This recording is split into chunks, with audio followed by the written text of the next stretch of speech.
बुलेटिनमध्ये सुरुवात करणार आहोत वेगवान स्वरूपातल्या बातम्यांना। पूजा खेडकरला कोर्टाने दणका दिलाय। पूजा खेडकरचा अटकपूर्व जामीन कोर्टाने नाकारलाय।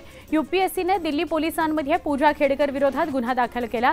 यानंतर पूजा खेडकरने अटकपूर्व जामिनाकरता कोर्टात धाव घेतली होती। आता हा जामीन फेटाळल्यामुळे पूजाला कोणत्याही क्षणी अटक होऊ शकते। पूजा खेडकर यांना वायसीएम रुग्णालयातून दिलेला दाखला सगळ्या तांत्रिक बाबी पडताळून नियमानुसारच दिला गेलाय असा दावा रुग्णालयाचे अधिष्ठाता डॉक्टर राजेंद्र वाबळे यांनीच दिलाय। दाखल्या संदर्भात केलेल्या चौकशीत वायसीएम मधील सगळे कर्मचारी निर्दोष असल्याचा खुलासा देत चौकशी अहवाल जिल्हाधिकारी कार्यालयात पाठवण्यात आला। संभाजीराजे छत्रपतींवरील वक्तव्यानंतर जितेंद्र आव्हाड यांच्या कारवर हल्ला झाला। आव्हाड ठाण्याकडे जात असताना काही जणांनी त्यांची कार अडवत त्यांच्यावर हल्ला केला। स्वराज्य संघटनेचे धनंजय जाधव यांनी हल्ल्याची जबाबदारी स्वीकारली आहे। पिंपरी चिंचवड शहरात एक धक्कादायक प्रकार समोर आलाय। लहान मुलं खेळत असताना अचानक एका मुलीच्या अंगावर लोखंडी गेट पडलं। या दुर्घटनेत मुलीचा जागीच मृत्यू झालाय। शहरातील दिघी परिसरातील गणेशनगरमध्ये ही घटना घडली आहे। गिरिजा शिंदे असं मुलीचं नाव आहे। चंद्रपूर शहराच्या रय्यतवारी कॉलनी भागात धक्कादायक प्रकार उघडकीस आलाय। सभोवताली कोळसा खाणी असलेल्या या भागातील शिवणकर यांच्या घरी 20 फूट खोल खड्डा पडला। घरातील मंडळी बाहेर गावाहून 2 दिवसांवर घरी आल्यानंतर दरवाजा उघडताच घरातील महिला थेट 20 फूट खड्ड्यात पडली। अचानक आलेल्या या प्रकारानंतर स्थानिकांच्या मदतीने शिडीचा वापर करून या महिलेला कसबस बाहेर काढण्यात आले। कराडमध्ये प्रियकराने प्रियसीला इमारतीवरून ढकलून दिलं। अत्यंत धक्कादायक घटना। या तरुणीचा जागीच मृत्यू झालाय। आरुषी सिंग असं तरुणीचं नाव होतं। आरुषीचा प्रियकर ध्रुव चिक्कार याने तिला घरी भेटायला बोलवलं। तिथे त्यांच्यात वाद झाला आणि त्याने तिला दुसऱ्या मजल्यावरून ढकलून दिलं। यावेळी झालेल्या झटापटीत आरोपी जखमी झाला असून त्याच्या विरोधात गुन्हा दाखल करण्यात आलाय।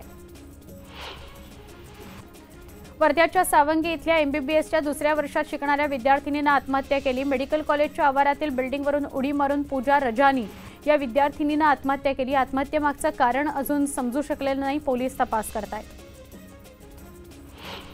चंद्रपूर जिल्ह्यातील गडचांदूर शहरात व्यापारी संघटनेच्या अध्यक्षाला 2 लाखाच्या खंडणीकरता धमकी देण्यात आली। कापड दुकानात बॉम्ब ठेवला असून खंडणी न दिल्यास बॉम्ब उडवून देऊ अशी धमकी देणाऱ्या बनावट बॉम्बच्या सूत्रधारांना अटक करण्यात आली।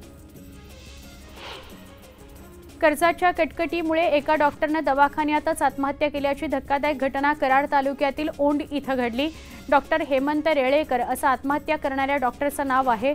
दवाखान्यातच गळफास लावून घेत त्यांनी आत्महत्या केली। खासगी सावकार आणि फायनान्स कंपनीच्या लोकांनी त्रास दिल्यानं त्यांनी आत्महत्या केल्याचा आरोप त्यांच्या नातेवाईकांनी केलाय। चिपळूणमध्ये पोलीस आणि मोर्चेकरी यांच्यात बाचाबाची झाल्याचं बघायला मिळालं। उरणमधील यशस्वी शिंदेच्या आरोपीला फाशी व्हावी अशी मागणी करत हा मोर्चा काढण्यात आला। या मोर्चात हिंदुत्ववादी संघटना सहभागी झाल्या होत्या। मात्र काही लोक मोर्चाला विरोध करत असून त्यांना अटक करावी अशी मागणी करत हा वाद झाल्याचं सांगण्यात येत आहे। कल्याण आणि नगरला जोडणाऱ्या शहाड ब्रिजवर खड्डा पडला। या खड्ड्यामुळे ब्रिजला धोका निर्माण होण्याची शक्यता आहे। त्यामुळे ब्रिजवरून अवजड वाहनांच्या वाहतुकीला बंदी घालण्यात आली आहे। त्यामुळे नगर आणि मुरबाड या भागातील वाहनांना मोठा वळसा घालून प्रवास करावा लागतोय। मुंबईत युवक काँग्रेसच्या वतीनं लाडला खड्डा मोहीम राबवण्यात आली। कांदिवली पश्चिम इथल्या बीएमसी कार्यालयाला टाळं ठोकण्याकरता जाणाऱ्या कार्यकर्त्यांना पोलिसांनी ताब्यात घेतलं।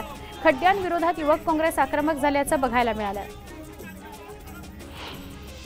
तुळजाभवानी शेतकरी कारखान्यानं 8000 शेतकऱ्यांचं 2 वर्षांचं ऊस बिल अद्याप दिलं नाहीये। त्या विरोधात तुळजाभवानी मंदिराच्या महाद्वारासमोर भीक मागू आंदोलन केलं। भीक मागून कारखाना प्रशासनाला साडी चोळीचा आहेर देण्यात येणार आहे। हिंगोलीच्या केसापूर ते गांगलवाडी जाणाऱ्या रस्त्यावर मोठ्या प्रमाणात खड्डे पडलेत। या खड्ड्यांमध्ये आता पावसाचं पाणी साचतंय। त्यामुळे सावळी तांडा आणि लोहगाव जवळ रस्त्यावरून वाहन चालवताना वाहन चालकांना मोठी कसरत करावी लागते। मुंबईच्या कांजूर भांडूप परिसरात हिंदुत्ववादी संघटनांनी बंद पुकारला। सर्वपक्षीय नेत्यांनी कांजूर इथं एकत्र येत यशस्वी शिंदेला श्रद्धांजली वाहिली। आरोपीला तात्काळ फाशीची शिक्षा द्यावी अशी मागणी यावेळी करण्यात आली।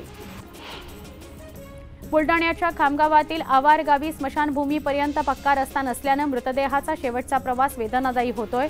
आवार ग्रामस्थांना गुडघाभर चिखलातून अंत्ययात्रा काढावी लागते। स्मशानभूमीपर्यंत जाण्याकरता पक्का रस्ता द्यावा अशी मागणी केली जाते। विविध मागण्यांसाठी एसटी बस कर्मचाऱ्यांनी शासनाचं लक्ष वेधून घेण्याकरता खामगाव आगारासमोर निदर्शनं केली। यावेळी मागण्या मान्य न झाल्यास 9 ऑगस्टला आंदोलनाची तीव्रता वाढवणार असा इशारा कर्मचाऱ्यांनी दिलाय।